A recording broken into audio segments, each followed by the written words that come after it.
It turns out that people who can persist the longest are the ones who are more likely to succeed. When I did interviews for this research, I talked to billionaires and I talked to people who were broke. And you would expect that people who don't succeed in life, that they would have more failures. That's actually the opposite. People who are more successful are the ones who failed more because they were more persistent. And when they persevered, even though they failed more times, eventually if they hit it, sometimes they hit it big.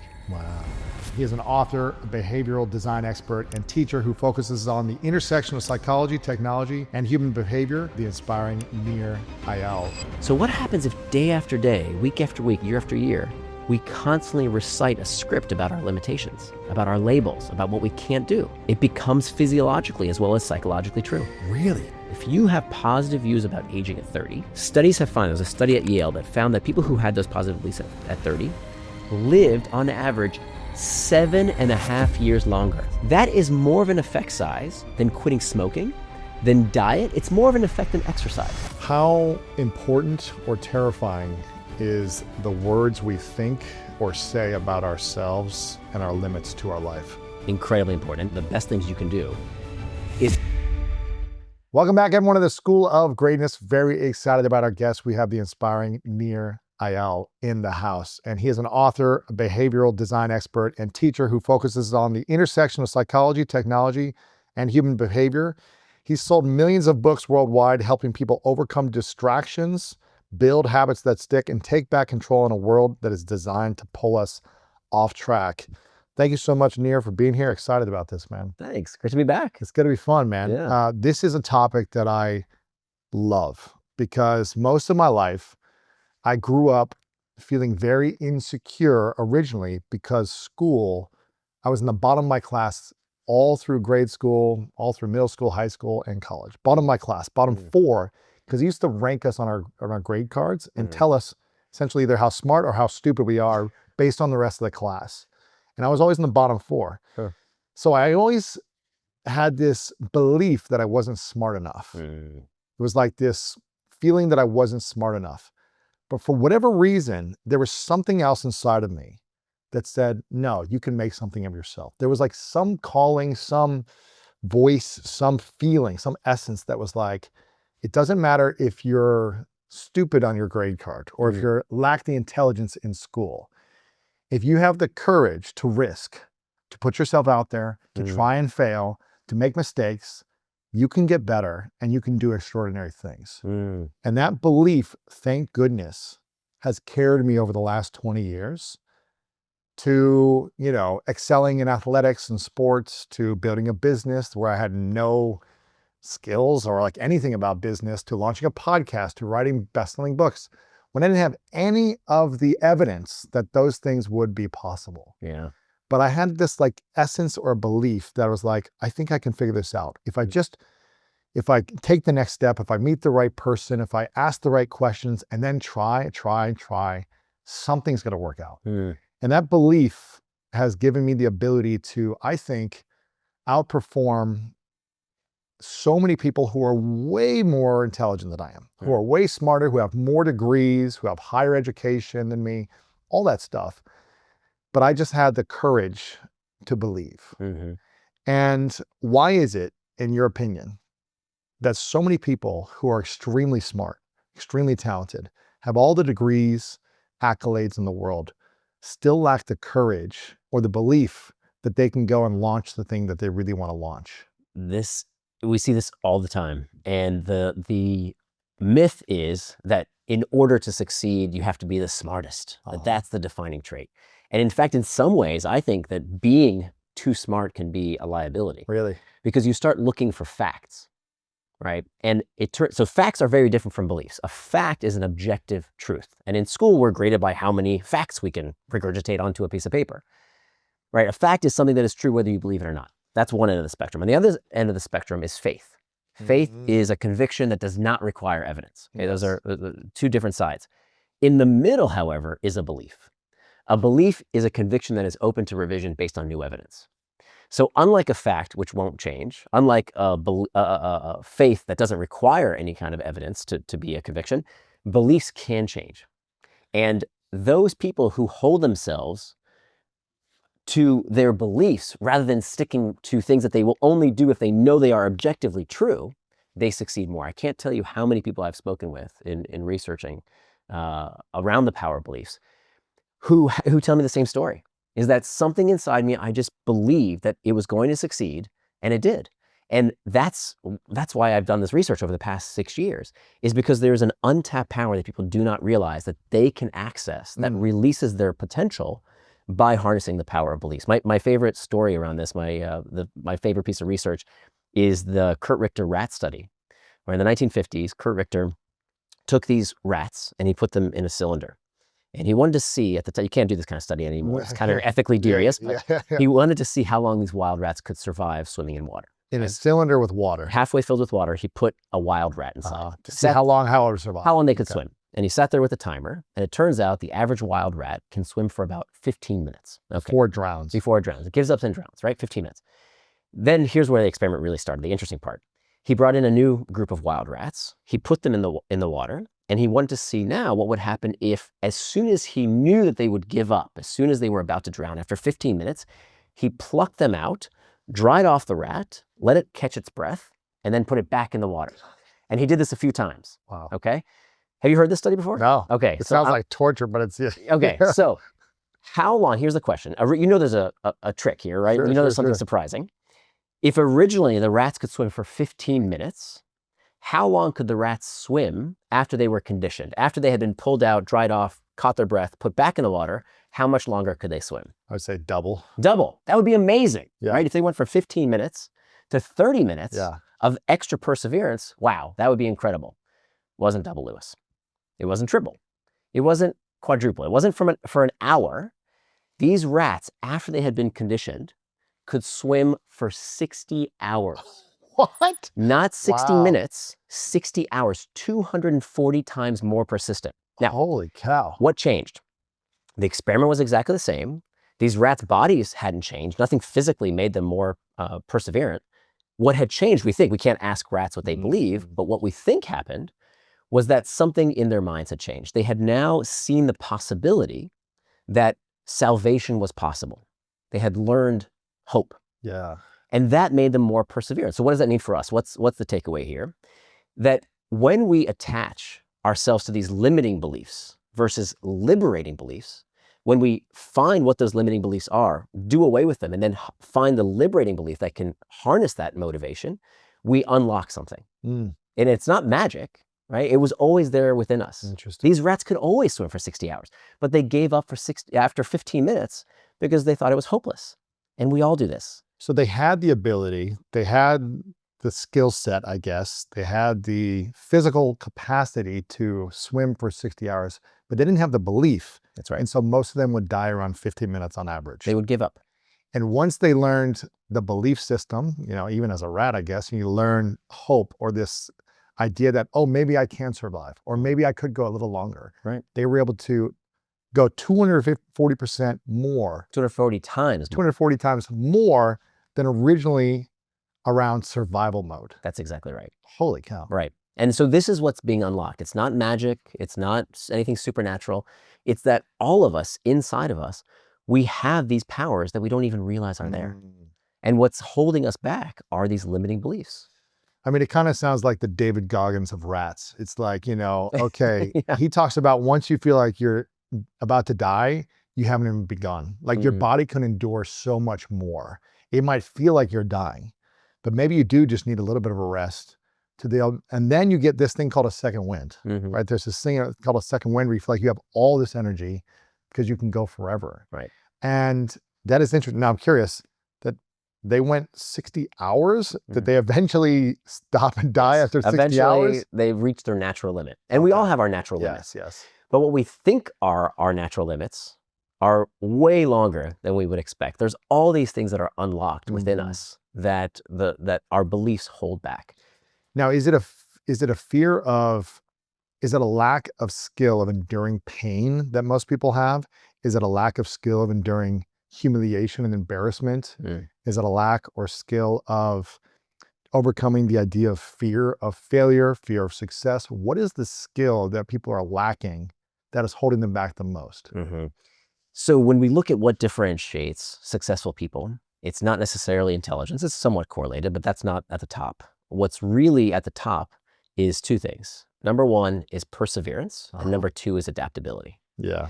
Why? Because it turns out that people who can persist the longest are the ones who are more likely to succeed.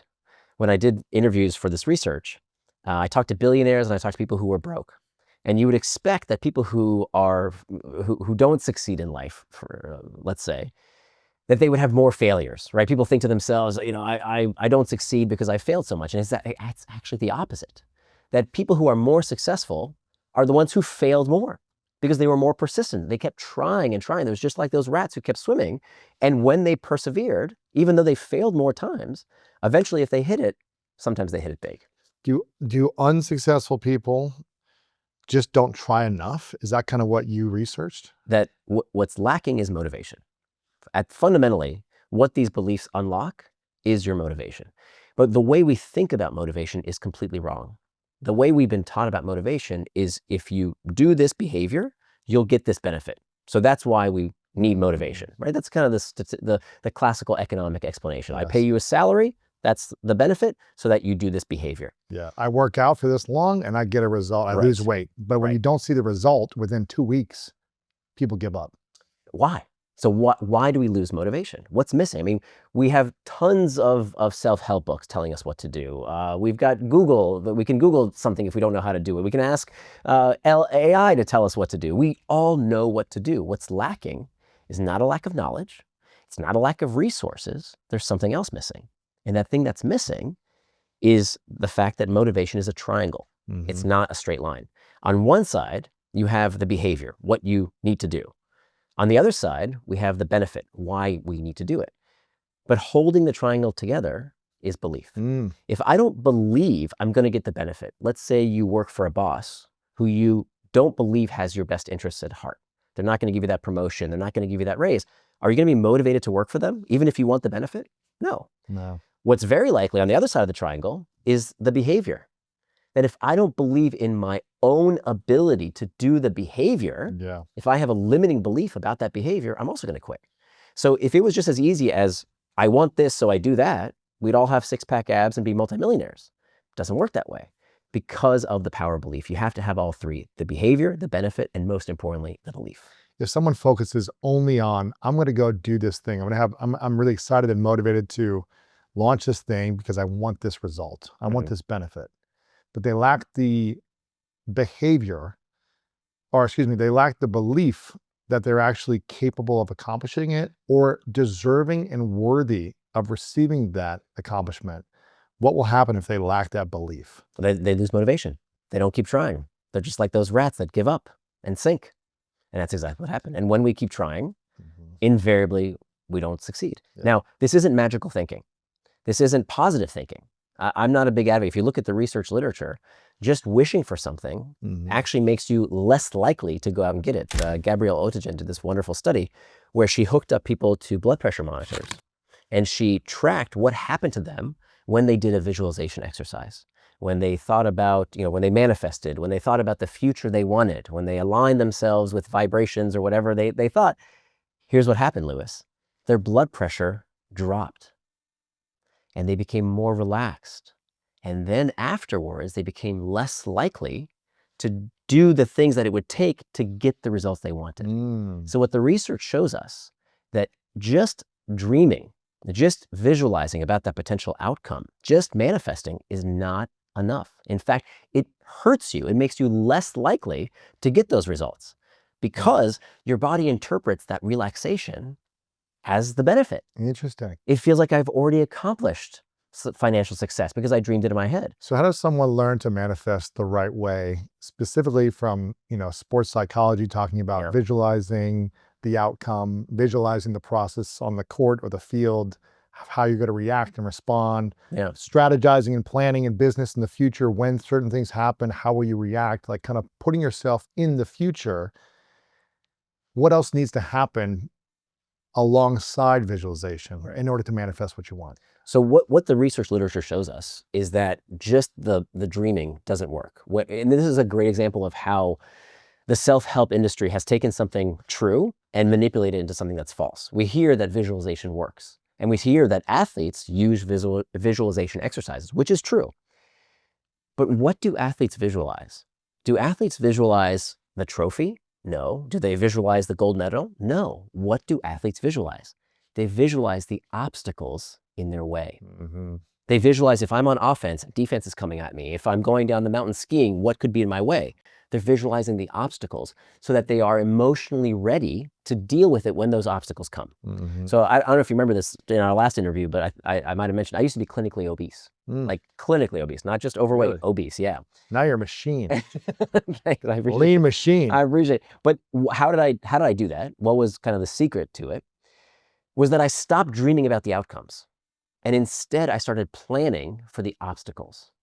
So what really made a difference for me was planning ahead, visualizing in my imagination when I go to that dinner party and someone offers me a drink or a piece of birthday cake. What am I going to do? What am I going to do? What am I going to say? How do I deal with that discomfort of having to say no? What is I mean, if someone is overweight right now and they've always tried to get healthier, lose weight, but they've yo-yoed or up and down, or they've never been able to keep the weight off. Yeah. What would be the plan in this motivation triangle from belief, behavior, and benefit to say, I'm actually going to get out of obesity or lose this weight for good? What would they need to do? Well, so this is my story. First of all, I feel for anyone who's in that situation, and I still have to do this. Every day I have to think about this. It doesn't just go away. It's still a struggle. Now, I'll tell you what happened to me, that from a very young age, when I was very overweight from a young age for a long time. And what I did starting back in the 1990s was I would read whatever diet book was the latest fad. So it started with low fat and Snackwell cookies. Right? That's what I ate all day long because that's how we thought we would lose weight. And then after that, I went to a vegetarian diet. It was all tofu and potatoes. And then after that came keto. And that's what I threw out the potato and tofu and now it was all keto all day long. And then after that, I think it was intermittent fasting. And the interesting thing is every diet worked. Every diet worked. I would lose weight until it didn't. Because what would happen invariably every single time, the reason the yo-yo kept going back up and down was that when there was a little bit of doubt, when that doubt crept in, somebody would tell me, oh, vegetarians don't get complete nutrients or keto is bad for your kidneys or whatever. Question it. You're like, exactly. Is there a better way? That's right. What should I be doing? And then those limiting beliefs crept in. So that next time I said, okay, I'm going to have that piece of pizza and it's whatever, I'll have a little snack and have some pizza. How bad can it be? What would happen? This is actually a real term in psychology. It's called the what the hell effect. Yeah, I've had one piece, let me have the whole pie. Exactly, right. Or for me, it would be, let me chase it with a beer and some fries, right? Because what's the point? Diets don't work anyway. Now I have this information that maybe the diet I was on doesn't work. No diets work. And so that became a limiting belief as opposed to the liberating belief of, okay, maybe I went off track and I had a piece of pizza when I shouldn't, okay. But I control the next thing that enters my mouth, as opposed to the what the hell effect, which was a limiting belief. Yeah. And so for not just weight management, for time management, for money management, all these things, what is the core of human motivation, right? It's not carrots and sticks. A lot of people kind of beat themselves into submission with punishments or rewards if they do the right thing. And this blew my mind that the research now shows that it's actually not about carrots and sticks, that that's not how the brain motivates us, that in fact, the carrot is the stick.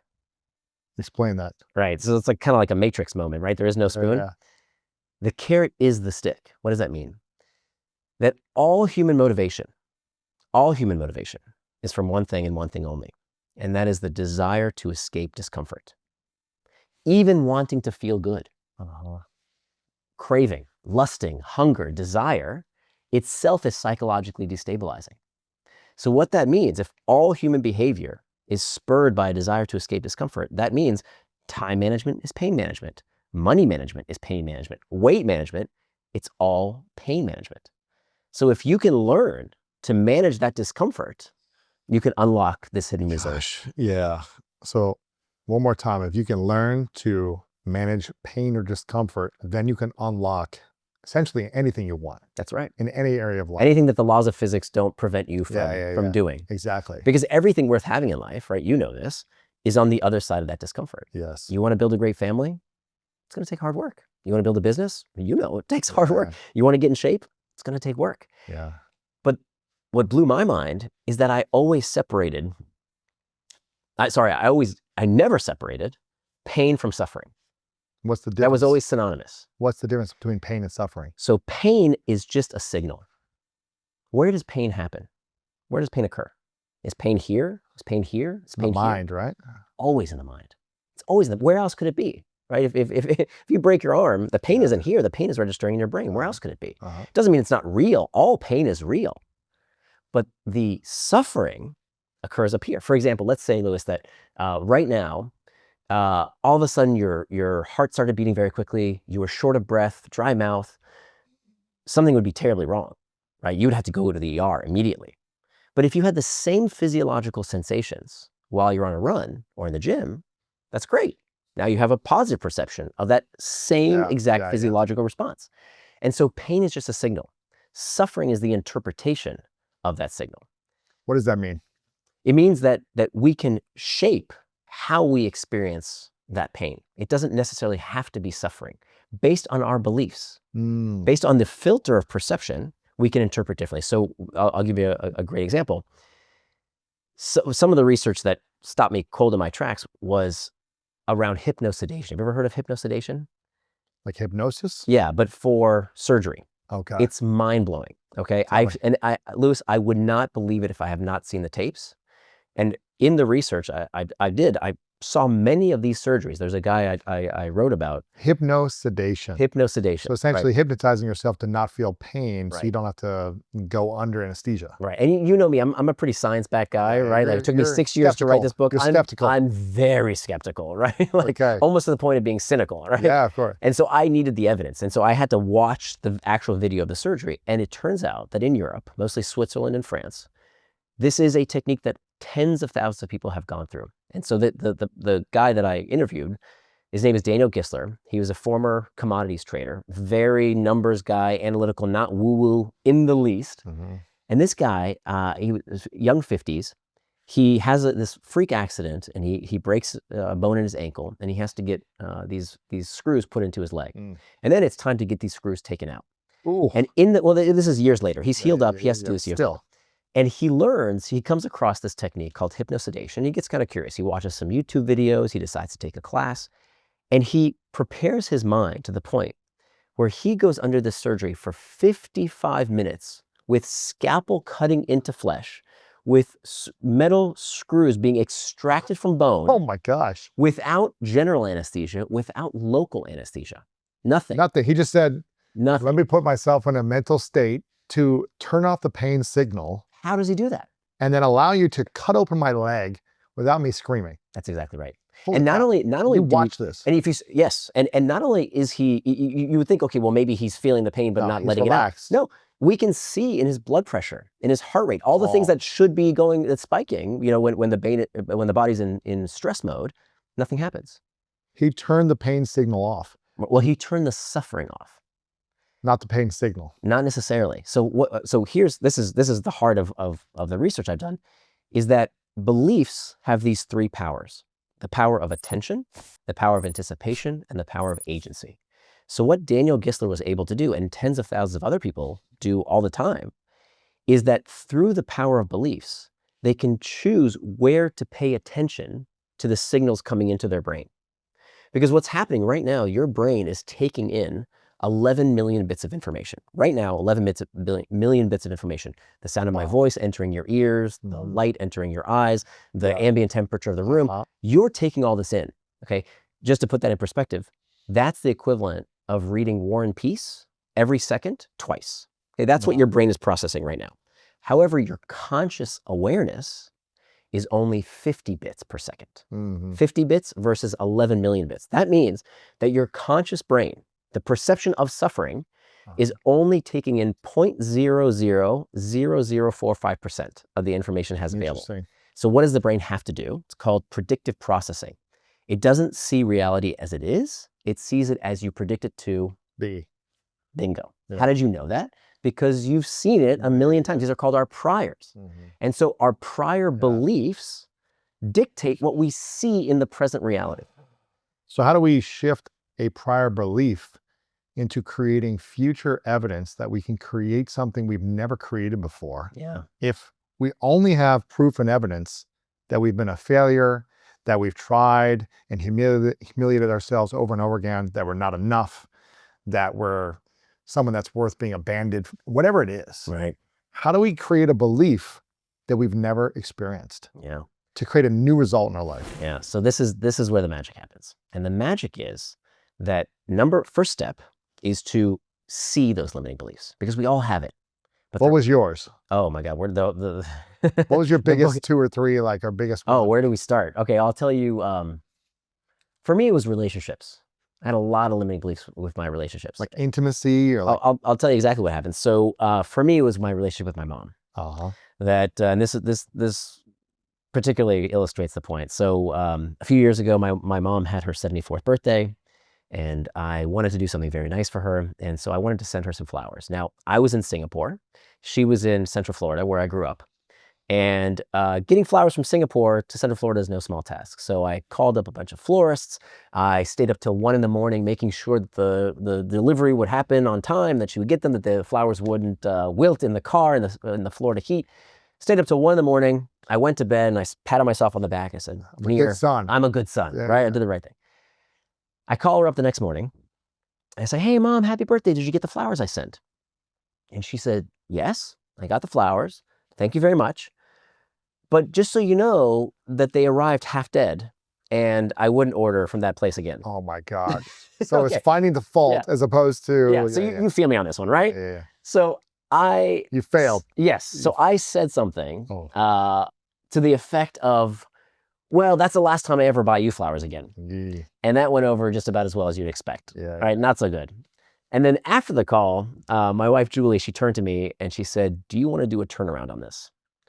To which I said, F no. No, I'm pissed off. I don't want your mumbo jumbo, touchy-feely. Yeah. I was up till 1 a.m. I did my best. Did you hear what she said? I need to vent, Yeah, right? Because that's what we've been told, this lie, that if somebody hurts you, you need to tell them how you feel. You need to get it off your chest. You have to vent. Wrong. The research literature shows that that is not helpful. That when you do that, when you vent about people, you're doing nothing but reinforcing your belief about that person. So you don't see people as they are. You see an effigy of what your beliefs say they are. And so I knew this research at the time. I was writing the book, and so I knew about this. So I stopped venting. I said, okay, fine, I won't vent, which I really wanted to do. Of course. And instead, I did what she advised. I did a turnaround. Now, this technique comes from Byron Katie. She's been around for a very long time. She's wonderful. Yeah. And she actually channeled a technique that goes back all the way to Aristotle. About the work? Exactly. It's the work. So I did this, and I really respect it. And you know, it's a very, very long tradition. But Byron Katie really put it into a format that I think people. Is it true? Is it really true? So here's what I did. Yeah. First step, I wrote down the belief. The belief was, my mother is too judgmental and hard to please. So the first question, is it true? Duh, didn't you just hear, right? Okay, next question, let's move on. Yeah. Obviously, she's too judgmental and hard to please. Next question, what's the next question? The next question is it absolutely true? Yeah. Okay, is it absolutely true? Well, could there be, absolutely means in all circumstances. Yeah. Never, ever, ever, ever, is it not true? No. Okay, maybe, I don't know how, but maybe there's a circumstance where it's not true. Fine. Okay, third question. Who am I when I hold on to this belief? When I hold on to the belief that my mother is too judgmental and hard to please, who do I become? What kind of person am I? I'm not very patient. I'm not kind. Frankly, I'm not myself. I'm not someone who I'm proud of. And then the fourth question, who would I be without that belief? And when I thought about that, I said, okay, if there's some kind of magic wand and I could wave it and dissolve that belief from my brain, I would be kinder. I would be more patient. I would be who I think I really am. And so I really, you know, I understood that that belief wasn't really serving me. Now, here's the important part, is that beliefs are tools, not truths. Unlike a fact or faith, a belief is something else. A belief is a tool, not a truth.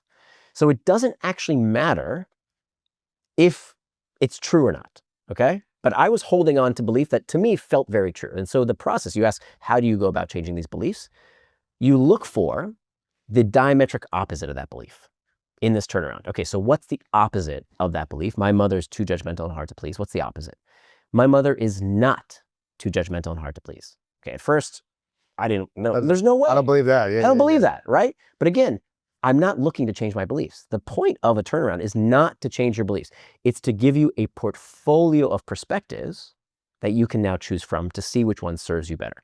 So I tried it on for size. How could that possibly be true, that my mother is not too judgmental and hard to please?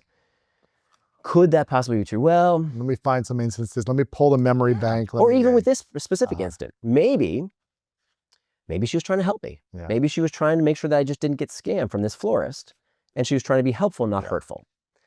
Okay, perhaps. Okay, Didn't come off that way, but maybe. Exactly. Now let's do another turnaround. Instead of my mother's too judgmental and hard to please, I am too judgmental and hard to please. Yeah. Could that be true? That you need her to have this perfect response for you to feel like it was a good job. Bingo. I wish you were there, because it took me a while to realize it, but that's exactly what, that's what I realized, is that when I called her and she didn't respond exactly the way I had scripted in my head. Thank you so much for thinking of me. The effusive praise didn't come. I lost it. And I said something that I regret. So who was being judgmental? Yeah. I was. What is, I think Tony Robbins says, when you trade expectation for appreciation, your life will start to change. Yeah. It's hard to have appreciation when you have a strong expectation. That's right. Even if you haven't voiced the expectation, you have an internal, I was up till 1 a.m. I did this. I researched for hours just to get my mom flowers. Yeah. And I deserve. And I deserve at least a thank you. Which is what? Which is a belief. Yes. It's just a belief. True. But there's a fourth one, which was the most true, which was the one I most did not want to believe. Instead of my mother's too judgmental and hard to please, I am too judgmental and hard to please towards myself. Mm-hmm. It's never enough. How could that be true? Mm-hmm. Well, now, when I thought about it, I realized when I did something and put effort towards something that didn't work out, that I took that as a personal failing, that I had somehow messed up, that I was incompetent. I couldn't even get my mom proper flowers. And so who was judging who? I was judging myself. Now, again, are any of these true? Does it matter? What matters is which one of those beliefs gave me peace. Yeah, which one serves you the most? Exactly. So now I had a portfolio to choose from. The first belief, that my mother's too judgmental and hard to please, there's only one way out of that. She had to change for me to be happy. Yes. It's the only way out. With the other three, I could do something about that. And so that's the real power of beliefs, is that when for me, you said what changed most? It was when I could look at my relationships, and now I do this probably 6-10 times a day.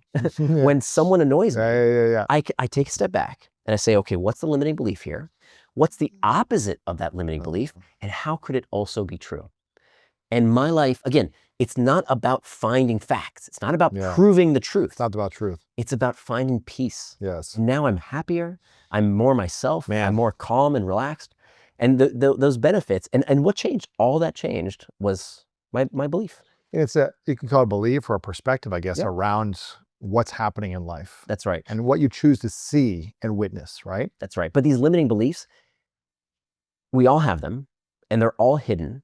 It's almost like our face, right? Right now, if I said, look at your face, you can't see your face. You can see your hands. You can't see your face, right? The only way you can see your face is if you hold your face up to a mirror. And then you can uncover your limiting beliefs. And we all have them. Doesn't matter how successful you are. We all have them in one area of our life. What are the 3 biggest limiting beliefs of most people in the world? The one I hear most often, there's no time. I don't have time. I don't have time. I hear that all the time. It's too late. People like me don't do that. Or, he, she, it hurt me. Or the world sucks. Or exercise is hard. I mean, where does the list start? It goes on and on and on. Yeah. It's funny because something that's coming up for me is, I've told this story a few different times, but it always struck with me. I was in 8th grade, and the high school that my middle school was kind of connected to, I really looked up to these senior basketball players. I was playing basketball, and I was playing a lot with kind of the upperclassmen because I was tall and I had developed some athletic abilities. So I was playing with like these kind of juniors and seniors in 8th grade, practicing with them. And I remember looking up to one specific senior who was the most gifted athlete probably I've still seen today in my life, right? Like one of the most gifted basketball players, but just athletically could do anything on the basketball court, probably had a 45-inch vertical, could dunk so easily, looked so smooth. He was a freak of nature, but for whatever reason, when he was playing in a game, he was average at best. Like he wasn't reaching his abilities when he was just practice. In practice, he could do whatever, but then in the game, something would happen where he was just kind of like, why isn't he doing what he's capable of? Yeah. And I don't know if this is true or not, but what it reminds me of is it doesn't matter if everyone thinks that you can accomplish incredible things. If you don't believe, it doesn't matter if the world believes in you. You still have to learn to believe in yourself. But on the flip side, something I learned, because I didn't have that athletic ability, and I didn't believe that people believed in me at different stages. That was no longer true later, but that was my original belief. But I was like, you know what? I'm going to believe in me. Even if if the world's against me, I'm still going to believe in me. And I'm going to have the courage to risk, to put myself out there, to try, to train, to be consistent, to do hard things over long periods of time. Yeah. And you could have the world believing in you, but if you don't believe in yourself, it's going to be hard to accomplish anything to your potential. And you could have the world against you, but if you have unwavering belief, you can do incredible things. That's exactly right. That's exactly. And what's maddening about this is that just like you can't see your own face, but you can see other people's faces, you were able to see his limiting beliefs, but he couldn't. And that's what's so terrifying about this, is that we all carry these hidden limiting beliefs and we can't see them. Why can't we see them? Because our default is passivity. We used to believe this theory throughout psychology, throughout the literature. Everybody knew this concept called learned helplessness. You've probably heard learned helplessness, Martin Seligman and Meyer. It turns out a few years ago, they proclaimed that they had got it completely backwards. There is no such thing as learned helplessness. What we have is not that we learn helplessness. Our default state is helplessness. Think about how we're born. Right? You just had beautiful twin girls. When your girls were born, they're helpless. Completely helpless. They rely on someone else to keep them alive. Right. So we've started in survival mode, but some of us stay in survival mode for our entire lives. Right. Because that actually that is what provides safety. Right. So that evolutionarily keeps us alive. Exactly. So what we have to learn is we don't learn helplessness. In fact, we learn hope. And so the way out of a limiting belief is tiny bits of agency. The third power belief is proving to yourself, showing your brain how an alternative belief can also be true. So for example, what happened with my mom, or what happens in athletic ability, or an entrepreneurial venture. It's proving to yourself with small steps that thing that you had held on to as a truth wasn't a truth. It was just a belief. So how do you recognize when a belief that helped you survive is now limiting your greatness? You find the areas where you're stuck.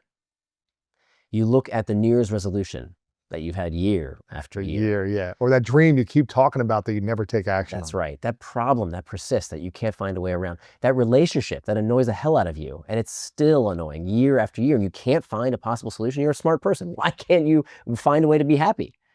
That's where you look. So that's the first step, is figure out the areas where you have this muck in your life, and what underlies it is typically not a lack of resources, not a lack of understanding, right? Before you buy another self-help book, you have to understand that the OS, the operating software of your brain, it is those beliefs. And unless you fix those, knowing what to do won't help. Yeah, and now with AI, you can say, give me a detailed step-by-step plan on how to lose weight in 90 days, or how to launch a business. It'll tell you everything you need to do. That's exactly everything. Right. Yes. It'll hold you accountable with a daily plan, step-by-step, give you the research, give you the information, backing with the data. You have the whole plan. And you still won't do it. Why is that? Why will people not do it when they know the exact plan now on how to get the results they want? It's nothing new. It's not AI, right? Who doesn't know, basically, for 99% of the population, to lose weight, you eat right, exercise. And move more. Yeah. You don't need a diet book to tell you that. It's been around for a very long time. To start a business, you need to do things that other people don't want to do. To have a great relationship, you have to be fully present with people. We know this, but we don't do it because we keep getting in our own way because of these limiting beliefs. We refuse to look at these limiting beliefs. Do you know why? Because they feel like facts. They feel like the truth. And there's nothing more uncomfortable to our psychological immune system than changing our beliefs. We hate it. Right. But of course, those beliefs that feel crazy, that feel like that can't be true, those are exactly the beliefs we should lean into. Man, so as a parent, what advice would you give to me as a new parent on how to model and communicate beliefs for my twin girls so that they don't feel like they are stuck when things happen that they haven't learned how to do on their own yet. They haven't figured out yet in the future. Like, how do we model and communicate the ability to have agency when you are in survival mode in some ways until a certain stage in your life? Yeah. What I love about what you just said that a lot of people don't say, a lot of people say, how do I get my kids to? No, That's a huge mistake. no. Right? You have to model. Exactly. Yeah. Exactly. That's the way we change. Everyone says they're not going to listen to what you say. They're going to listen to what you do. Exactly. That's exactly right. And it's crazy. My second book, Indistractable, was all about technology distraction. And people would come to me and say, how do I get my kid off TikTok? How do I get my kid to stop playing Fortnite? Get And off the phone. right, that's what they do. So just like if you want an indistractable kid, you have to be an indistractable parent. In order to model the power of beliefs, you have to be a high agency parent. You have to show your kids that, hey, here's this challenge I had, and here's how I overcame it. Here's what I used to think, and be vulnerable. A lot of parents, they think that they need to have all the answers. And I found, at least for my relationship with my 17-year-old daughter, that when I'm the most vulnerable, when I ask for help, not only does she actually help, I mean, she helped me with this book. It's amazing. She helped me every step of the way through this book, because I would talk to her about it. I'm struggling with this, and how do I express that? Not only do I learn from it, she learns from it, right? She gets the most out of it, because now she gets to be in a position of authority. She gets to help you out. So I think that's one of the best things you can do, is to, honestly, don't make it up, but show your daughters when they get a little older, here's what daddy's struggling with. Yeah. What do you think I could do? I'm trying to figure it out. What would you guys do? Yeah, what would you do? Exactly. And showing them, most importantly, that you're willing to change those beliefs. One of the worst sentences in the English language is, that's just how I am. That's just who I am. That's how I am. Yeah. The worst. The worst. I'm not a morning person. That's my ADHD, which I, by the way, have. I used to tell myself all the time, whenever I was distracted by something, that's my ADHD. It's just the excuse we hold on to that we don't want to change. Well, what are we doing when we're thinking about that, right? Or now, people my age now, my friends say, that I'm having a senior moment. Wow, that's not good. Why do we do that? Even if it's true. Let's say it's true. And again, yeah. Beliefs are tools, not truth. So we don't even know if that's true, right? When I would say to myself, and again, I've been diagnosed with ADHD, and when I would forget something or be distracted and catch myself, I say, oh, there's my ADHD. You're labeling yourself more. Exactly. You're emphasizing the belief of why you can't break through that thing to create what you want. Bingo. And so what happens? Even if it's hard still, you're holding on to more of a limit when you continue to communicate and verbalize the belief of that something is hard. Your labels become your limits. Yes. And what this does is it creates what I call a sociological placebo effect.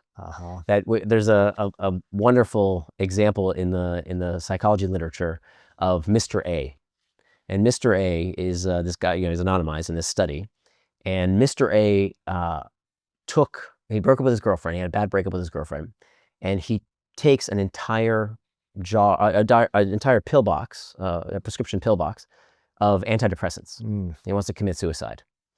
And after he swallows all these pills, he changes his mind. He decides he doesn't want to die. And he goes to his neighbor and he asks his neighbor to take him to the hospital. He rushes into the ER. He collapses on the floor and he shows the nurse the pill box and says, I took all my pills. I took all my pills. They take him into the ER. His heart rate is elevated. His blood pressure is dangerously low. And he has all the symptoms, all the signs of a critical overdose. Okay, but the pills don't say what medicine he consumed. All it has on the pills is a phone number. Turns out that Mr. A was in a clinical trial of these antidepressants, and so he didn't know what he was taking. It wasn't real. Well, hold on. It's coming. Sorry. So they call up this number. They say, what did this guy take? He overdosed. Tell us what this medicine is so that we can, pump his stomach or do whatever, give him the antidote to whatever he took. And they say, give me 1 minute. They look him up. They say, oh, this person took the placebo. Wow. Right? This is a guy who passed out, had low blood pressure. He had a dangerously low heart rate. All these physiological symptoms had manifested because of a belief. Yeah, it's called the nocebo effect, the opposite of the placebo effect. And so let me ask you, Lewis, if the nocebo effect, if believing something can have physiological symptoms that are clearly manifested in the fact that, as soon as this guy discovered that he had taken the placebo, that there was totally an inert substance here. Oh, okay. 15 minutes, that's all it took. 15 minutes, he was revived. He was back to normal. So let's think, okay, that's when you actually take a whole bottle of pills, right? Which is whatever it was, candy or something. Yeah, it was nothing. It was an inert substance. So what happens if day after day, week after week, month after month, year after year, we constantly recite a script about our limitations, about our labels, about what we can't do? It becomes physiologically as well as psychologically true. So how important or terrifying is the words we think or say about ourselves and our limits to our life? Incredibly important. And this is one of the best things you can do, because this is it's not easy. I'll be honest with you. I wish I had some, overnight solution. It doesn't work like that. Changing your beliefs is not easy. One of the first steps you can take is to listen to the words you are actually verbalizing. When you say out loud, oh, that's so like me, or just my luck, or this is why I can't, or whatever the reason, those words that you verbalize, that's the first place to start, because you're actually saying it out loud. Unless they're empowering words. Oh, absolutely. Like, just my luck, this happens all the time to me. Okay, but you're an optimistic person, so that's how you interpret it. Gosh, I always get the first parking spot. Oh man, money always comes my way. Yeah. Easily. Yeah. Of course it does. Yeah. Why not? But most people don't do that. They don't do that. And here's what happens. There was a beautiful study where they had people who were self-identified optimist versus self-identified lucky or self-identified unlucky. Okay? People who said to themselves, I am unlucky or I am lucky. Right? They had this label. And they took them into a room and they said, okay, here's a newspaper. We want you to do this task. If you count as quickly as you can all the photos in this newspaper, tell us how many photos, and you'll collect your prize, $250. Okay? So do it as quickly as you can. Both groups did this. Both groups did this. The pessimists took 2.5 minutes. The unlucky people took 2.5 minutes. The lucky people took 11 seconds. Oh my gosh. Why? What was the difference? Because on page 2, one of those pictures said there are 43 photos in this newspaper. Collect your prize. So they just, and they shortcut. Yeah. The lucky people literally saw reality differently. Whereas the unlucky people said, okay, 1, 2, 3, 4, 5, 6. And they sat there and counted for 2.5 minutes. Whereas the lucky people, the people who say good things always happen to me, found the opportunity for the good thing to happen to them. It wasn't that they were actually more lucky. They just were more observant. Their beliefs shaped what they could see. They could see reality differently. That's, by the way, why entrepreneurs tend to be more optimistic. Entrepreneurs tend to think they're more lucky. They think that good things happen. So one of the things I've adopted since this line of research is that now, instead of saying, I used to, I hate to admit it, I totally was one of these people that says, oh God, this is happening today, traffic, or why is this happening, or I got sick, whatever the case might be. I would constantly remind myself of the bad things. Now, every time something good happens, we say it out loud as a family. We say, everything good happens to us. Is that a fact, Lewis? No, bad things happen too. But we emphasize that everything good happens to us. Why? Because now we're more conscious of it. Vanessa Van Edwards, our mutual friend, yeah, she's great. She has a wonderful phrase of not asking people, how you doing, right? What do people say? How you doing? Busy. Busy, fine, whatever. Whatever. Instead, she says, what's good? Yeah. I love that. Yeah. Because what it's doing is training us. What's good? I'll tell you what's good. Actually, you know what? I'm alive today. I get to breathe. Like that. Let's start there. It's just focusing on something so small that is a positive thing rather than what's not working. I like to ask, what are you most grateful for today? Or what are you grateful for in your life? Yeah. What are you most excited about in your life? Beautiful. Just to get people shifting from a negative into some type of a more empowering emotion or thought. Absolutely. The more empowering emotions and thoughts we have consistently throughout the day, the more good things will happen, or at least we'll feel better. That's right. And even if good things don't happen, we'll at least so true. feel better. But you can, not only do you feel better, you start seeing more of that. So this is one of the 3 defining traits of what we call entrepreneurial alertness, is that people who have entrepreneurial alertness are more grateful. Tina Selig at Stanford has this practice where she just sends thank you notes like you wouldn't believe. Anybody who makes her feel good or does anything nice, she sends them a handwritten thank you note or an email or a quick SMS. And that turns to be one of these qualities of successful entrepreneurs, successful people, is that they constantly look for opportunities to say thanks. Gosh, it's so interesting you're saying that, because I've literally been for the last 3 weeks thinking that I need to order thank you notes, like custom thank you notes, because all I want to start doing is sending more. So you're another confirmation and a sign that this needs to happen ASAP. Yeah. And I do that through text and video messages and things like that and calls. But there's something about receiving a letter Yeah. that my dad used to do a lot as well. Mm. And I think it's one of the reasons why he became such a successful entrepreneur is because he was just constantly thinking about others. Yeah. And he was thinking about, hey, how can I send a nice note? Or I saw something in a newspaper. Back in the day, the newspapers, cut out a clipping and send it to someone with a little thank you note. It goes a long way. And people remember. People remember. And what the crazy thing is, this is called provoked luck, how we can manufacture our own luck. What happens when that thank you note lands on someone's desk and right next to the thank you note is a potential opportunity to do business with somebody? Oh, the thinking of that person. Exactly. You're creating your own luck. You're creating your own luck.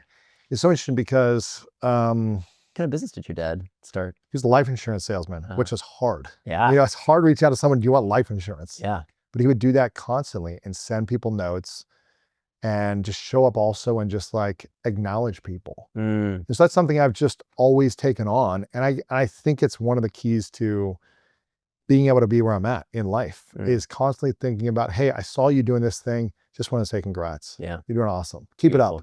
Not asking for anything. Just, hey, keep it up. You're doing great. Congratulations. Yeah. And I think when we get out of our own I'm not enoughness or jealousy of what someone else has accomplished or what we're not accomplishing that we see other people doing, and we just acknowledge them and congratulate them, good things are to come back. That's right. And it's not magical. It's not vibrations in the universe. It's not quantum anything. It's because it changes what we see, what we feel, and what we do. The three powers of belief: anticipation, attention, and agency. It's by believing differently that we ultimately do things differently. You talked about there's facts, there's faith, and then in the middle there's belief. How much does faith play into unlocking success in people's lives? So it's interesting that I grew up pretty secular. I didn't pray. I prayed when I was very young. My family immigrated to America, and by the time I was 6 years old, they had been scammed out of every penny. Some American saw that these immigrants barely spoke the language, and he scammed them and basically took their life savings, which they used to come to America and start a living. So I used to pray then when I was very young because we were going through such hard times. And I didn't pray again until I started doing this research. Really? Yeah. So 40-something years later? Yeah. Well, here's what I found was that you didn't pray at all for the last 4 decades. I didn't pray. Because here's what happened. I used to pray. Do you pray? Yeah. You do? Yeah. You have a faith connection? I prayed growing up, and then I kind of paused for like a decade. Not a pause, but I wasn't as active of a participant in prayer for maybe a decade. And in the last 4 years, I've gotten much deeper. Last 4 years? Yeah. Huh. Since meeting Martha. Yeah. Yeah. Since I guess 5 years almost. And how's it been for you? Game changer. Game changer. I mean, there's so many things that we do and I do that support my inner peace. Yeah. And I think going through a healing journey, a reflection journey, you know, where I looked within all of my hurts and pains and past and all these things and allowed myself to heal over many years, brought me harmony and peace. Yeah. But having a sense of faith and a true belief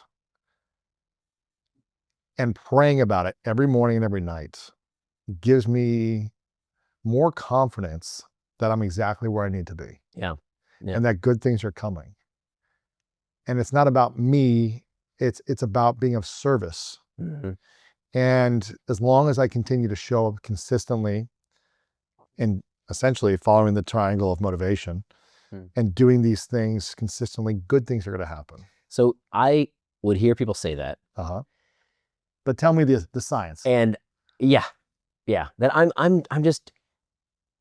it didn't resonate. The supernatural part didn't resonate for me. And so I would hear people say that, and I would be very jealous that you would get all these benefits. Yeah. And then I couldn't feel that. Yeah. And it turns out now. You're like, that's just my ADHD. I can't pray. It turns out now, people like me are the largest religious group in America. Tell me. They're called the nuns, not the Catholic nuns. Yeah. N-O-N-Es. That the largest. No religion. The largest religious faith group in America today are nuns. That just happened actually fairly recently. A lot of them, they say They're not atheists. no, just no affiliation. Some atheists, many of them are what they identify as spiritual but not religious. What's crazy about that is that people who identify as spiritual and non-religious have higher rates of depression and anxiety disorder. People who... More than people who are not spiritual, not religious. Wait, people who say they are spiritual but not religious have higher rates of depression and anxiety disorder than people who say they are religious. Much, much higher. Really? Yes. So when someone says, I'm not religious, but I'm spiritual. Right. What are they saying? Like they have some kind of conviction in some kind of higher power, but they don't connect with any kind of faith tradition. Okay. So they have higher rates of depression than those with a religious faith. That's right. Tradition. And we've known that for quite some time. Interesting. That people who have, people who pray have all kinds of benefits. They live longer, they're healthier, they make more money, they contribute more to the community. There's all kinds of benefits to prayer. And I knew that's that. Backed by science. Oh yes. Research. This is well established. Neuroscience, everything else. Very well established. Now, I read this research as I was writing this book, and I came across it, and I was kind of jealous, but I thought, it's not for me, because I don't have that particular faith in the supernatural. Yes. And then I came across this study that blew my mind. And the study, here's what they did. They took 3 groups of people, and one was a control group, so nothing, no intervention. One were people who prayed from a particular faith tradition, Catholic, Jewish, Muslim. They had some kind of particular faith tradition. And one group were people who had never prayed, that they taught how to pray. And they said, if you don't have any kind of faith tradition, you don't have to say God. Say whatever is meaningful to you. Substitute the sum of all forces, or Mother Nature, or a higher power, whatever. Universe. It doesn't have to be anything supernatural. Whatever it is that you want, substitute that word, but here's how to pray. Okay, and they taught them how to pray. Like a 60-second prayer? Or like some kind of, they had a standardized intervention. Then they took those 3 groups, and they gave them, there's a standard protocol to test pain tolerance. The test is essentially they take your hand and they tell you to put it in a ice cold bath, very, very cold, painfully cold water. And then they have a researcher who looks at your face and they see every grimace and every, your contortion. And then ultimately when you can't do it anymore, when you have to take your hand out of the water. Now, both the group that prayed out of faith tradition and who didn't have a faith tradition but prayed way outlasted the control group. They were way more pain tolerant. They were like the rats that could go 60 hours. Exactly. Now, what's fascinating about that even the people who didn't have a faith tradition but learned how to pray also had those benefits. They also had greater pain tolerance. Than the people that didn't pray at all. They didn't pray at all. And so this is something I've changed. When you ask what's the power of faith, it turns out that prayer works even without faith. Wow. And so this is kind of my call to action. I think a lot of the problems we have today in America come from the fact that many people, like I used to say, I can't step into church because I can't prove that everything that was said here is absolutely the truth. I was looking at everything through the fact lens. I can't either. Like everything for me isn't like, how is that really truthful from 2,000 years ago and the translations and this and this? But you still go. I still go because I asked this to Arthur Brooks recently. I don't know if you know who Arthur Brooks is. I know him, He's like a devout Catholic. He goes to mass every morning at like 6 a.m. or something. And I go, Arthur, you're a smart guy. Like you're intelligent. You're like professor, this, like best-selling author. How can you really say that everything is true? He goes, I can't. But the belief of these things and the essence of it and the stories and the lessons give me more peace. Yes. And help me live a more peaceful life. And that's the goal. So I don't call myself an atheist or agnostic. I call myself a free thinker. And this is a term I learned when I lived in Singapore, that you can be a free-thinking Christian. You can be a free-thinking Muslim. You could be a free-thinking atheist. It doesn't matter. It means that you're not asking that question anymore. I stopped looking for proof. And what I'm looking for is peace. As you said. Gosh, let's go. That is what people need. They need peace. They don't have it. A lot of people don't have it. Because beliefs are tools, not truths. We're never going to know. Okay, we're just not going to know. But what I find when I walk into a church or a synagogue and I start with a prayer, which I never used to do since I was 6 years old. Now I do. It benefits me, right? I feel better. I am better when I adopt this belief that I can pray even if I don't have all the answers. Yeah, you're more present probably. You're less reactive. You're more tolerant. You're more. I can solve these problems grateful. Now. Yeah. And so what I did, I went to, it sounds like a setup for a joke. I went to 5 religious leaders I went to a rabbi, a priest, an imam, a monk, and a swami. And I asked them all the same walked into a question. bar. All Yeah, walked yeah, into a bar. yeah. And the same question was, how do I pray when I have uncertainties about God? Oh, wow. What did they say? And so I learned these 5 key tenets of prayer that, so everybody gave me a different piece of the puzzle. Now, a lot of it was overlapping. Nobody has a monopoly on these practices. But what I was doing was that I threw out everything. I said, well, if I don't have perfect certainty, then I can't do any of it. And then I learned from these religions that we can pray even if we do have doubts. So from the rabbi, I learned that you can do first and understand later. So on Mount Sinai, the Jews say when they receive the 10 Commandments, they say, Na'aseh v'nishma. First we do, then we will hear. First we do. So that in my life, first I do the ritual, then I will see. Don't ask why I'm supposed to do this or what the result will be, but just have the faith, I guess, that you're supposed to do this first. I would call it the belief, not the blind faith. Okay. Yeah. Not the belief that I'm doing this because it serves me, right? I'm not gonna accept everything whole cloth. I'm not gonna do everything that someone tells me. I'm not gonna be gullible. I'm going to. What's the definition of belief? It's a conviction that is open to revision based on evidence. So if, as opposed to before, first I need it to be a fact, then I can do it. First I'm going to do it, and then I'm going to see what comes of it, the rituals, right? From the imam, I learned about the simplicity of prayer. In Islam, you pray 5 times a day, same prayer, 5 times a day. Doesn't have to be super complicated. You don't have to have a prayer that's, super liturgical and has all kinds of practices. You can create a very simple ritual of just sitting and being with your thoughts for a minute and showing gratitude and just a moment of peace, right? To solve these problems on your own. You can create that in your life, whether you have a faith tradition or not. From the Catholic priest, I learned it was beautiful.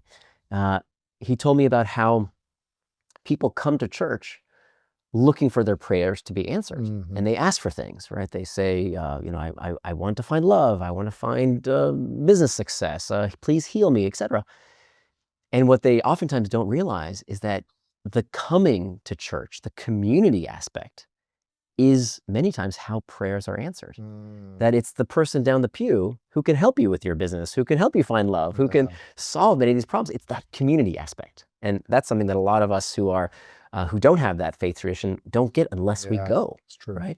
And then from the Swami, from the Hindu leader, I learned about how it has to be about something bigger than yourself. How about the power of finding a cause, finding a purpose that's more than just you. And then from the Buddhist, the separation of pain from suffering, about the practices in Buddhism. My wife is Chinese, and something that she heard growing up in her Buddhist household was bitter now, sweet later, about how you can separate the pain from the suffering in order to sustain motivation, in order to keep going. Wow. And so you can take, every religion has aspects of all these things, but even if you don't have a particular faith tradition, you can do what I call constructive interpretation. You can walk into a place of worship and say, you know what? I don't need every single thing to be true in order for me to get these benefits.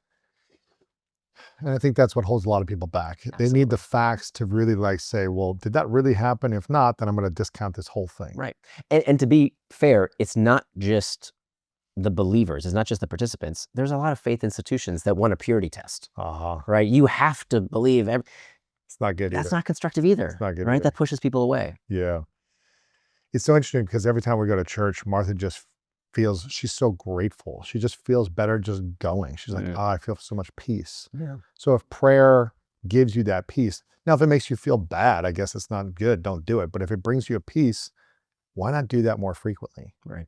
Even if you don't have all the answers. I can't remember, I don't know if Wayne Dyer said this quote or where this quote came from, but it's like, a lot of people think seeing is believing, but believing is seeing. It's like, how do we switch it? Like, I'll believe it when I see it. No, it's like, start believing it.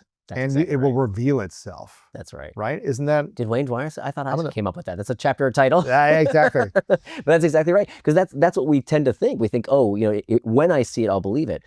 But we do not see reality as it really is. We have this simulation running in our brains because of the 11 million bits versus the 50 bits. Wow. We all have this simulation. None of us are seeing reality clearly, right? So when I advocate, so one of the things that sometimes people will say is, are you telling people to lie to themselves? Aren't you telling people to gaslight themselves, to just be delusional?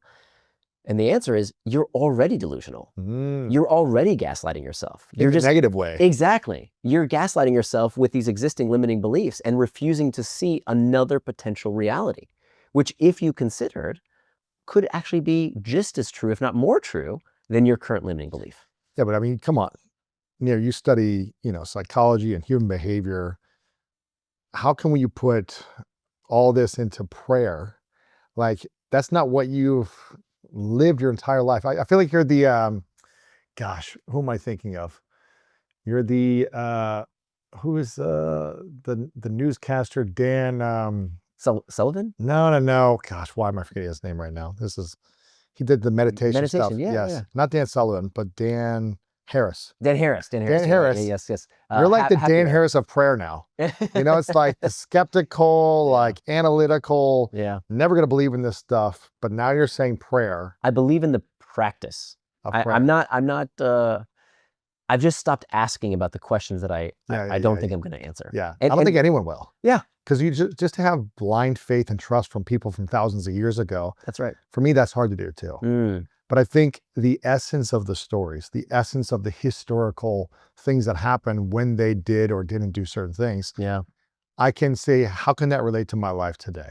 I think that what's unusual about you is that a lot of times when I talk to people of faith, they feel a little uncomfortable admitting that. Well, because I think I've questioned it my whole life. You have questioned it. I think I have, yeah. Because I'm like, this doesn't make sense. But how come you kept going despite thinking? Well, I stopped for that's why you stopped. Yeah. I mean, I stopped just because I was just kind of like on my own journey. I was a critical thinker. I was a free thinker. So I was like, oh, let me try this. Let me try this. Let me try this. And I think I still question a lot of stuff. I'm like, why do they do these traditions? Why do they do that? Like all this stuff I question. But I'm like, you know what? If I know it benefits, it doesn't mean I have to agree with every specific thing, or I can still question it. But how can I apply the things that I know are helpful for me, for my wife, for our marriage and our relationship that just help us feel better? Yeah. Like I don't have to have all the answers. Yeah. But I can believe that good things are going to happen for me if I continue to believe them. Right? Yeah. And that is a type of prayer. Yeah. In itself. I don't even have to say, God, give me these things. It's just more of it's more of a gratitude prayer. Thank you so much for the blessings. Thank you for the opportunities. Thank you for the hard lessons that have given me appreciation now. It's like a thankful prayer for me that puts me in a state of peace and appreciation. Yeah. And I think the more grateful I am and appreciative I am of life, I believe life brings me more to be grateful and appreciative of. Whether it's a law, a science, a belief that I've made up, whatever it is, it works. Right. And it gives me more peace. Well, you're ahead of the game because I had to see the studies. Yeah. That's fantastic. That's excellent. I wish. Go ahead. You wish. I wish it didn't take me so long, and then I wish more people would find that path. I think we would be much happier, I think. Well, I think a lot of people have dealt with so much pain and then turned pain into suffering from some type of, I don't know, belief, maybe a religious belief, or their parent that was in a religion that then did something wrong to them. And they're like, oh, this person. And they associate it. Yeah, it's like an association with someone that said something to you or judged you or made you feel less than, who was a part of some belief system, of faith. Yeah. And then you associate it and you're like, that is bad and wrong. Yeah. If this person was supposed to look out for me, take care of me, not lie to me, not cheat on me, not steal from me, and they did this thing and they follow this belief, the whole belief is wrong. And if you think about it, it's very protective. Yeah. And so this is why we can't see our hidden limiting beliefs. Because to us, if we are looking for evidence, we'll always find it. 100%. We'll always find it. And so that becomes our new belief, which we adopt without even questioning it. And so then it's sealed in. We become incapable of actually testing it and seeing it in any way. But here's the other side of it. I could hear a skeptic, listening to this and say, yeah, I get it that you were skeptical, you found a way, but I'm still skeptical. I'm still skeptical near that. I follow your 4 steps of the work, and at the end of the day, I still need a boundary in place with my mother because pretty much every time I do show up for her, it's a negative comment. And what am I just going to say? Well, one day she was nice to me and she accepted me and she acknowledged me when I did something for her. but it just seems so hard. Yeah. So when do boundaries come into play to also add to someone's life so they don't get taken advantage of over and over again because they say, well, that's not really the belief. They're really a good person deep down inside. Mhm. I'm going to give them another chance because they didn't mean to screw me over. Yeah. And that just continues to happen. Well, first of all, I'm not here to change anybody. Yeah. I'm relaying my journey. Yeah. And this is what's worked for me is that what I was looking for was that peace, that it wasn't helping me in my life when I was labeling people as constantly judging them as evil or this or that. It wasn't making me better. Yeah. It wasn't helping my life. And one of the mantras, one of the prayers that I repeat to myself is that love is measured by the benefit of the doubt. Love is measured by the benefit of the doubt. That to me is very meaningful because as a human, I want to love my fellow man, at least to some amount, right? We should all offer grace to others. But it's very difficult, right? Because our beliefs find it much easier, because we are born into passivity, our default state is passivity. We find it much easier to stick with what we always have because that's what's protected us in the past. But it's like a tool that we keep carrying that's busted and not a good tool for the job. It's not like a carpenter says, oh, the hammer, it's the one and only true tool. No, a carpenter says sometimes it's a saw, sometimes a good tool is a wrench, right? There's different tools for the job.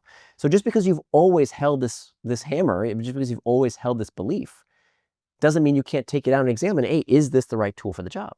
So what I found in my own life is that when I held these grudges, when I had these belief filters about people, not that you shouldn't put those barriers on. Sometimes boundaries are the right thing to do. Sometimes it doesn't mean you have to constantly subject yourself to an uncomfortable situation. But without giving that grace, now what do I mean by love is measured by the benefit of the doubt?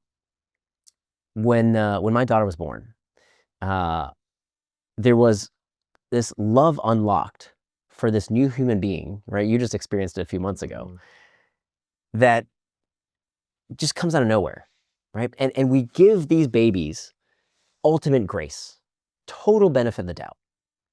Why do we do that? Babies are kind of annoying, let's be honest, right? They screaming, crying, constantly cry, all these things that they do that you can interpret as annoying, right? But you don't interpret it as annoying. A baby is not trying to annoy you. That's the best tool the baby has, is to cry. That's how they get what they need. So we give them this benefit of the doubt. And the more we love someone, how do we measure that love? The more benefit of the doubt you give someone, the more you love them.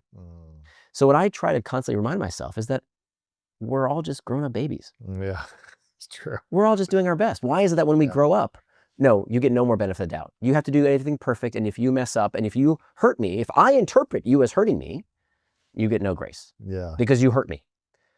Whereas what I try and remind myself now, it's not always easy, what I try and remind myself is that that person is doing the best they can with the tools they have. It's like me expecting my daughter to suddenly speak Russian, right? She can't speak Russian. How could she possibly have that tool at her disposal? Like she doesn't have that tool. When she was a baby, she couldn't speak in complete sentences. All she had was the ability to cry. And people who harm us, people who hurt us, people who have done things in the past, it doesn't mean that they didn't hurt us. It doesn't mean that we should just forgive them unconsciously. It means that we would be better off. We would enjoy life more. We could be more at peace if we have a new belief that serves us better. Yeah. I'm curious about this. What happens to a person's biology when they expect to fail before they even start with the thing they really want to do? What happens to their mind, their body, their cells when they expect to fail or they don't believe it's going to be the ultimate outcome before they even begin the thing they want to do? Well, we know that if you expect to fail, you will, right? So someone who's running a marathon, who's more likely to finish a marathon, okay? Someone who says, I can't finish this marathon, or someone who says, I believe I can finish the marathon. Now, we don't know the facts. Many people don't finish marathons, but who's more likely to finish? The person who believes they can. Exactly, because if you believe I cannot finish this marathon, you quit, you're done. That's it, end of story. Right? So it's not that beliefs guarantee success. It's that you're much more likely to achieve success when you believe. What if someone's just like believing, but they're just so far, they've never run a mile and they say, I'm going to go run a marathon today and I believe I can do this. What happens when the belief really, you don't have that 240% or times in you really for what you're thinking you're going to do. So belief is not faith. Uh-huh. A belief is a conviction that is open to revision based on evidence. So you still got to look at the evidence. It still has to be open to real world assumptions, Gotcha. right? It can't just be miracle cures. You have to look at what actually serves you. But the point you had earlier about biology, you asked what happens if you don't believe. Yes. You know what happens when you do believe? What happens? We know that people who have positive views about aging at age 30, okay? If you have positive views about aging at age 30, a person who says something like growth is possible at any age, if you believe that growth is possible at any age versus aging leads to inevitable decline. Now, between those two statements, which is true, Lewis? Age, I can learn at any age, or aging involves inevitable decline? The one you believe. Right? That's what's true. Which one is the fact?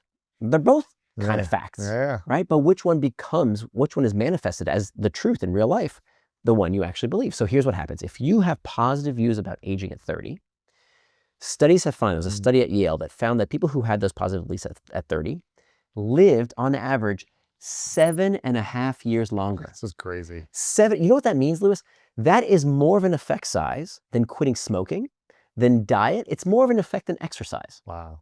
Right? Now, is it magic? Is it that you're vibrating a certain frequency, and because I think that therefore I do, that therefore like these things change in my biology and my cells? No. Then what is it? It's got nothing to do with that. It's the fact that if I have positive views about aging from a young age, what do I do differently? Remember, the beliefs, the three powers, what we see, what we feel, and what we do. So who's more likely as they age to get out there and go for a walk, to start gardening, to see friends, to work out, if you believe, oh, I'm having a senior moment, right. versus, hey, growth is possible at any age. Your behavior will continue to show up to empower you as you age versus a disempowering behavior. Like, I'm having a senior moment, I'm just going to smoke all day now. Or I can't do that because of X, Y, Z. Let me give you another study. Steroids, okay? There was two groups. One was told just to exercise per normal, go to the gym, exercise per normal. The other was told, we have this amazing new steroid. We want you to take this steroid so we could test its efficacy. Here's your workout routine, okay? Do these exercises. Now, turns out the steroid was a placebo, okay? You know there's a trick here. The steroid was a placebo. And yet on that placebo, the men who took the pill they believed was a steroid gained more muscle mass. Crazy. Their beliefs became their biology. Just like beliefs can add years to your life, their beliefs became their biology. Why? It wasn't magic. It was the fact that when I believed that I'm on a steroid, I would get one more rep. I would put on a tiny bit more weight. I would work on a little harder because, hey, I've got this steroid in me. I better make it pay off. So the belief became the biology, even though it was completely a placebo. And it influenced the behavior. That's right. And the behavior helped influence the results. It's all about the behavior. When it comes to placebos, that's exactly what it's all about. Wow. Yeah. And this is fascinating. Your book is called Beyond Belief, the science-backed way to stop limiting yourself and achieve extraordinary results. I'm curious, in this book, from all the research you've done, it took you 6 years to write, edit, rewrite, start praying after 40 years because you had so much research that showed the benefits to it. What was the biggest takeaway for you from researching Beyond Belief? The biggest takeaway for me was that I am, and by extension, all of us, are capable of far more than we know. We're just scratching the surface of our capabilities. And there are many, many studies in the literature that I share in the book as well that just blows your mind, right? The things that people can do when they believe. Monks who can raise their body temperature consciously, they can do that.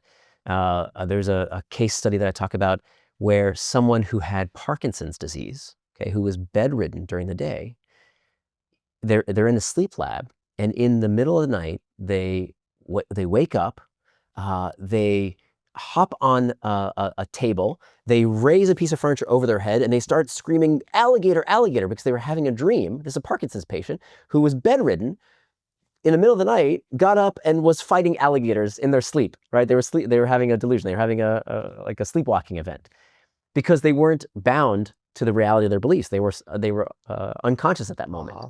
And so this goes on and on and on, that this demonstration is the rats, as we talked about earlier, that when we unlock our true potential, when we remove those limiting beliefs and adopt these liberating beliefs, we can do so much more than we ever imagined. What do you feel is possible for your life with all this that you've researched over the next 5 to 10 years? For my life specifically? For your life. Like, is there anything that you felt like, I'm only going to be able to do books a certain way, or I'm going to be a researcher, or I'm going to be this type of a dad, or something that you always had until after this book, where now it's unlocked a new hidden potential inside of you that you want to take on over the next 5 to 10 years? I think when I changed my relationship with my mom, I also changed my relationship with my daughter. Really? Yeah. How so? Typical teenage stuff. Drama. Yeah. Like when I tell, one of my friends who also has a teenage girl, oh my gosh, it's the worst, teenage girls, and they have all their issues and drama and all that. And that's just a belief. That's just a belief. In pre-industrialized countries, there's no such thing as a rebellious teenager. That's something that we've invented in industrialized countries. Really? Why? Well, what do you mean? Why doesn't it happen there? Or why? Why did we invent it, or why doesn't it happen? Because it's a belief. Oh, wow. The teenage brain, that there's all these hormones and they're all rebellious. When I tell people this is not a fact, there is no such thing. It's not a foregone conclusion that a teenager has to be rebellious. Many cultures don't have rebellious teenagers. People are listening to this and saying, that's crazy. Wait, look at the science. Look at the science. Google it. It doesn't exist. The sugar makes you hyper. Every parent knows you can't give your kid too much sugar. It makes them hyper. No, it's false. It's a complete myth. Look it up. But people hate this stuff because we hate challenging our beliefs. We don't like it. We have this psychological immune system.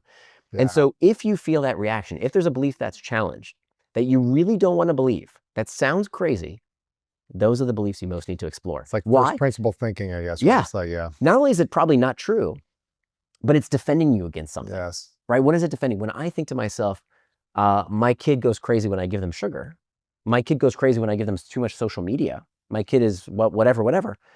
What is that serving? What is that belief doing for me? It's giving reinforcing it. Exactly. Not only is it reinforcing, it's giving me something that's much more comfortable. It gives me passivity. Remember, our default state is helplessness. We like that passivity. That's our default. Man, that is crazy. Yeah, it's interesting. I saw a clip online of a comedian doing an interview with like a talk show host.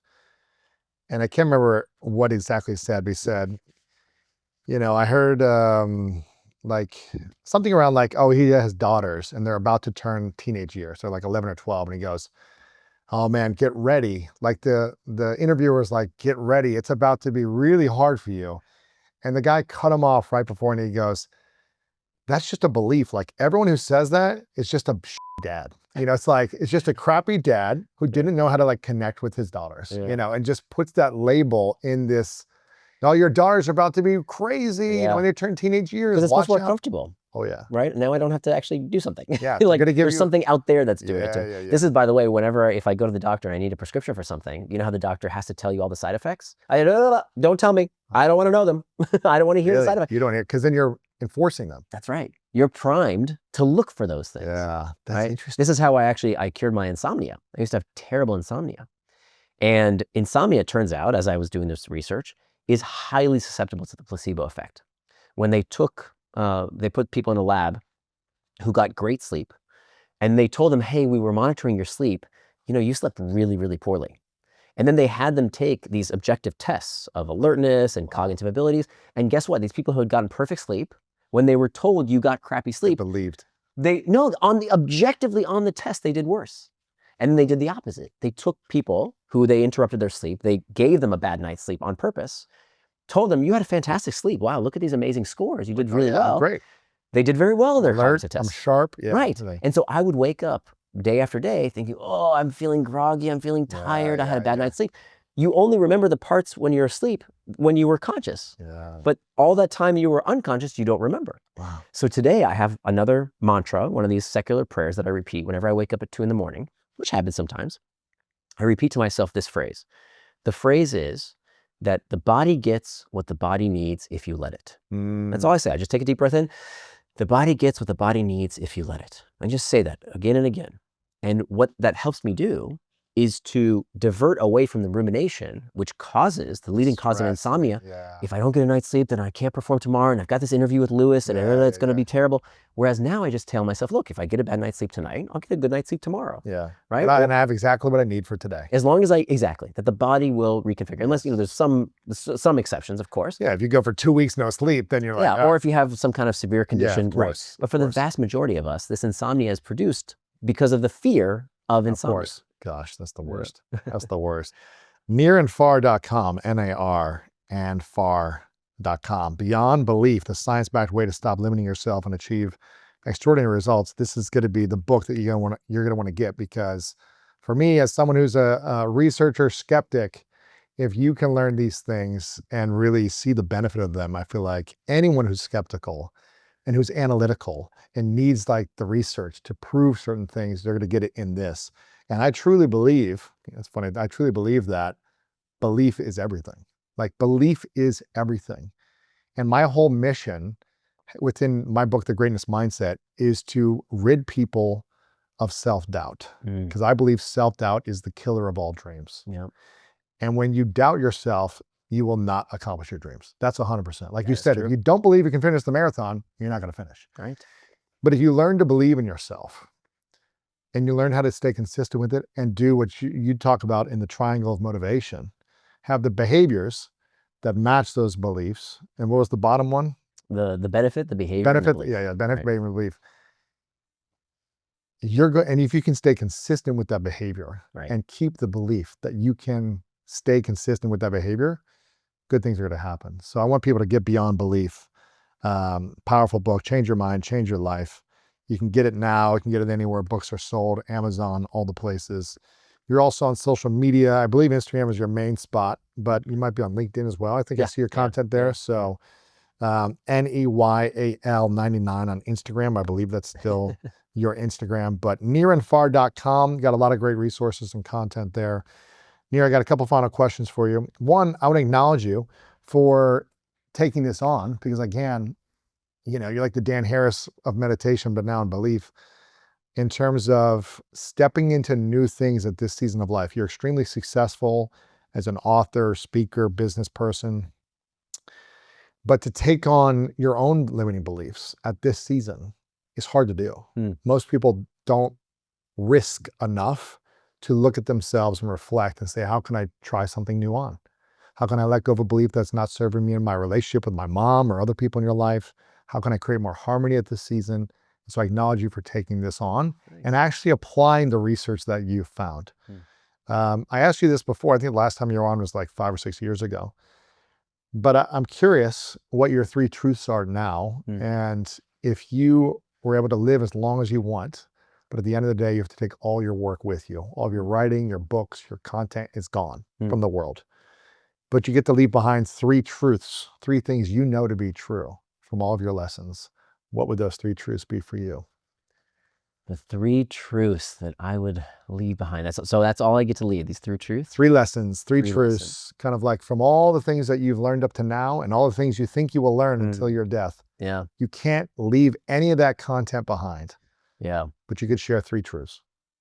I think one is, we do not see reality as it is. We see it as we are. I think another one would be that you are capable of far more than you know, and that your beliefs become your reality. Your beliefs don't become reality for everyone, but your beliefs become your reality. Yeah, amen to that. Say a prayer. Say that prayer over and over again. Your beliefs become your reality. Repeat that mantra. Final question, what's your definition of greatness? So last time you asked me that, last time I was on, it was about doing what you say you're going to do, right? Living with personal integrity. And I think now I've learned that real greatness is about having control over those beliefs. That it's one of the few things we can control. We can't control what's happening in the world. We can't control, there's all these things that are outside what we're able to influence. But you always have the luxury to control those beliefs. Can't control what happened to you in the past. Can't control what's going to happen to you in the future. But I think real greatness comes from controlling those beliefs so that they serve you rather than you serving them. Nir, thanks for being here, man. My Appreciate pleasure. it. Thank you. Powerful, man. Thanks, buddy. The first rule of entrepreneurship is you use what you have. Every self-made billionaire and millionaire was in the exact same position as you because they were self-made, which means that you have the same exact ingredients they had, which is nothing, but also nothing to lose. And that's the piece that I think anyone who starts out misses. If you lose it all, you're still at zero. You have unlimited shots on goal.